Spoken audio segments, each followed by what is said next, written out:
Hi guys, today topic ఏమంటే ఈత చెట్టులో ఉండే చీజ్ లాంటి వస్తువును తీసుకోవడానికి కత్తి తీసుకెళ్తున్నా. మా తమ్ముడు ఆల్రెడీ స్పాట్ దగ్గరే ఉన్నారంట. కాల్ చేసి మరీ కత్తి తెమ్మని చెప్పారు అక్కడికి.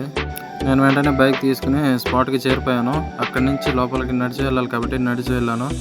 చూసారా, ఆల్రెడీ స్పాట్లో వర్క్ స్టార్ట్ చేశారు మా వాళ్ళు. 1 by 1 నరకడానికి నిల్చుని ఉన్నాము. ముందుగా మా టీంలో మ్యాంబో గడ్ స్టార్ట్ చేశాడు. చూడండి, ఆల్మోస్ట్ ఆల్ పైన అంతా క్లీన్ చేశాడు అనమాట. నెక్స్ట్ ఎవడో రా నా పని అయిపోయింది అనేసి చెప్పేశాడు. మేమైతే ఏకంగా చెట్టునే పడగొట్టి దాని హెడ్ పార్ట్ని నరికేసాము. ఇది చూడండి, మా వాడు బాహుబలి ఫీలింగ్ వాడికి. తీసుకెళ్ళిపోయాడు అక్కడి నుంచి. ఆఫ్టర్ 1 hour తర్వాత మా కష్టానికి ఫలితం దక్కింది. చూసారు కదా, ఇది మార్కెట్లో అయితే ఎక్కడ దొరకదు. ఇదైతే అసలు ఇందులోంచి 1 పేపర్ లేయరే మామూలు 20 రూపీస్ ఉంటుంది. ఒకవేళ మీరు దీని టేస్ట్ చూస్తుంటే దీని టేస్ట్ ఎలా ఉందో కామెంట్ చేయండి. వీడియో నచ్చితే లైక్ చేయండి, షేర్ చేయండి, సబ్స్క్రైబ్ చేయడం మాత్రం మర్చిపోకండి.